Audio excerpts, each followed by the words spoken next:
আসসালামু আলাইকুম ওয়া রাহমাতুল্লাহি ওয়া বারাকাতুহু। আমি আলোচনা রাখছি শেখ আব্দুর রহিম বিন আবু আহমদ টাঙ্গাইল। আজকে ৯৮তম আলোচনা।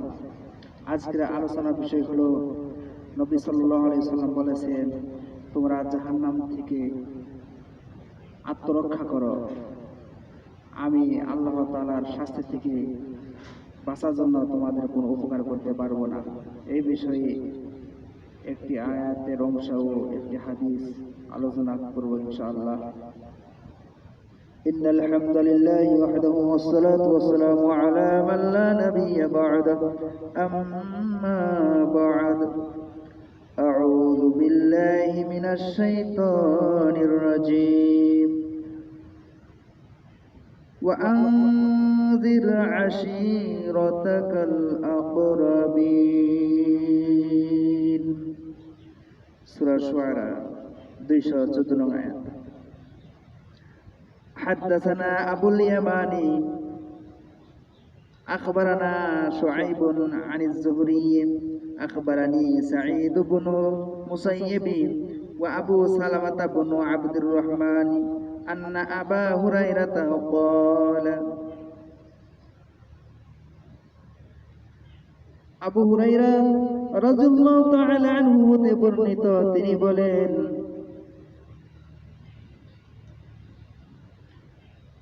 قام رسول الله صلى الله عليه وسلم حين أنزل الله وأنذر عشيرتك الأقربين قال يا معشر قريش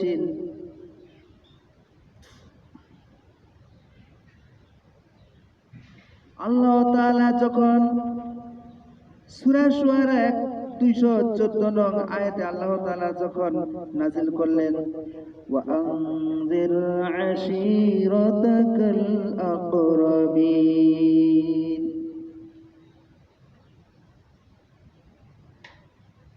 আপনার নিকটতম আত্মীয়দেরকে সতর্ক করে দিন। এই আয়াত নাযিল হওয়ার পর তখন নবী সাল্লাল্লাহু আলাইহি ওয়াসাল্লাম দাঁড়িয়ে বললেন, ইয়া মা'শারাল কুরাইশিন, হে কুরাইশ সম্প্রদায়, আও কালিমাতান নাহওয়াহা ইশতারু আনফুসাকুম, তোমাদের নিজেদের জীবন রক্ষা করো। লা উগনি আনকুম মিনাল্লাহি শাইআ, আল্লাহ তাআলার আযাব থেকে তোমাদের রক্ষা করতে আমি কোনো উপকার করতে পারবো না।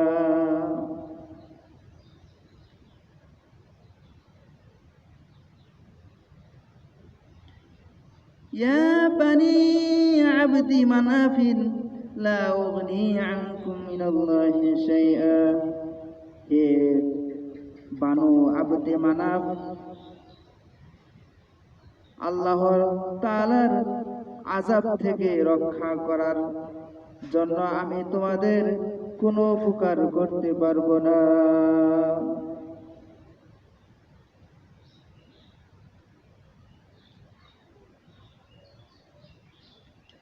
ইয়া আব্বাস ইবনে আবদুল মুত্তালিব লা উগনি আনকা মিনাল্লাহি শাইআ, হে আব্বাস ইবনে আব্দুল মুত্তালিব, আল্লাহর আযাব থেকে রক্ষা করতে আমি তোমার কোনো উপকার করতে পারবো না। ওয়া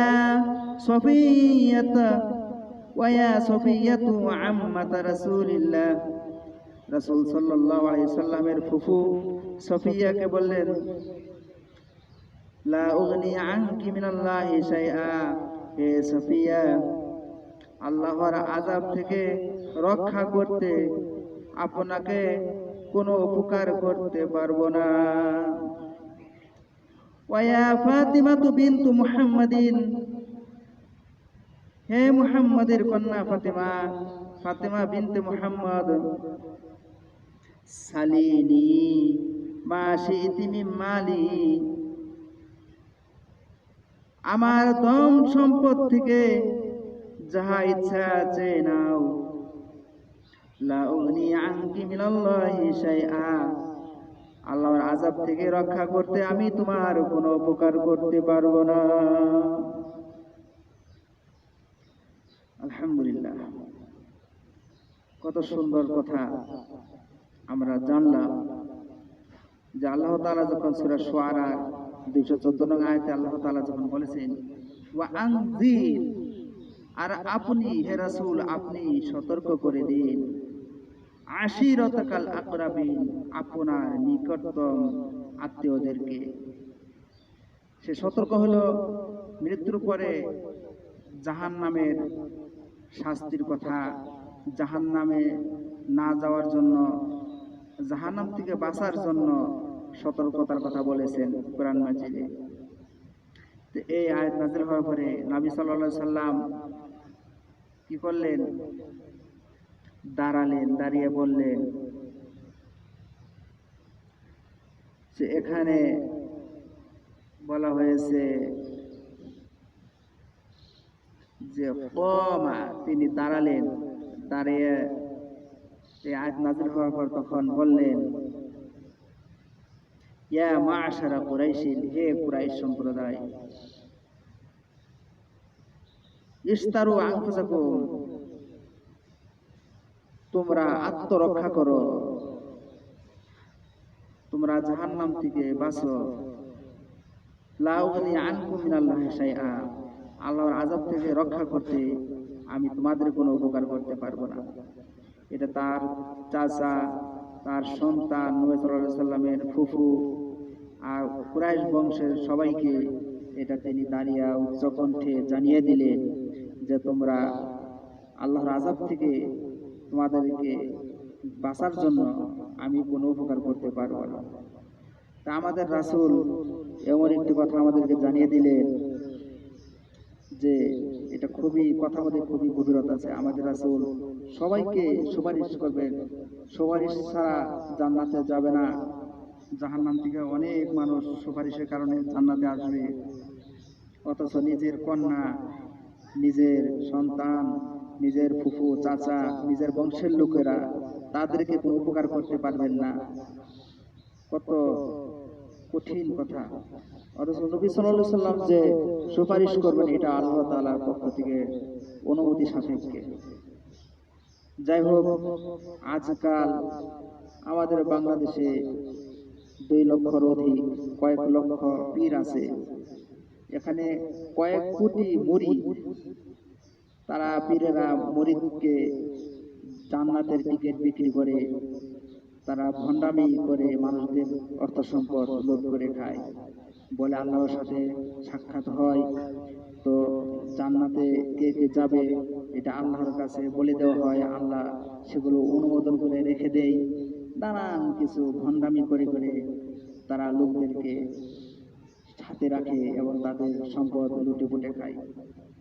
যাই হোক, এই হাদিস থেকে আমাদের শিক্ষা যে নবী সাল্লাল্লাহু আলাইহি সাল্লাম কাফের মুশরিকদেরকে জান্নাতে নিতে পারবেন না। আল্লাহ তাআলা যাদেরকে অনুমতি দিবেন তাদের পক্ষে নবী সাল্লাল্লাহু আলাইহি সাল্লাম সুপারিশ করতে পারবেন, তাছাড়া পারবেন না। যাই হোক, আমরা জাহান্নাম থেকে বাঁচার জন্য যেন চেষ্টা করি। জাহান্নাম থেকে আমাদের বাঁচার জন্য নবী সাল্লাল্লাহু আলাইহি ওয়াসাল্লাম বলেছেন ইস্তারু আনফুসাকুম, তোমরা আত্মরক্ষা করো। আমাদের জাহান্নাম থেকে বাঁচার জন্য, আমাদের নিজেদের জীবন রক্ষা করার জন্য যা যা করার দরকার ইবাদতের, তা তা আমাদের করতে হবে। যাই হোক, আল্লাহ তাআলা আমাদেরকে নবীর সুপারিশ পাওয়ার জন্য, আল্লাহ তাআলা খাঁটি বান্দা হওয়ার জন্য আল্লাহ আমাদেরকে তৌফিক দান করুন। আমরা সকলে বলি আল্লাহুম্মা আমিন। তো যাই হোক, এখানে কয়েকটি এই হাদিসের শাব্দিক অর্থ আছে, আয়াতেরও একটি শাব্দিক অর্থ আছে। যেমন হিনা, যখন, যে সময়ে, আশির মানে বন্ধু, আত্মীয়, অংশীদার, আগনা মানে ধনী করা, কাজে আসা, আম্মাতা মানে ফুফু, শাআ মানে চাওয়া, ইচ্ছে করা। এ বলি আমি সংক্ষিপ্ত আকাশ শেষ করছি। সুবহানাল্লাহি ওয়া বিহামদিহি আশহাদু আল্লা ইলাহা ইল্লা আনতা আস্তাগফিরুকা ওয়া আতুবু ইলাইক। আসসালামু আলাইকুম ওয়া রাহমাতুল্লাহ।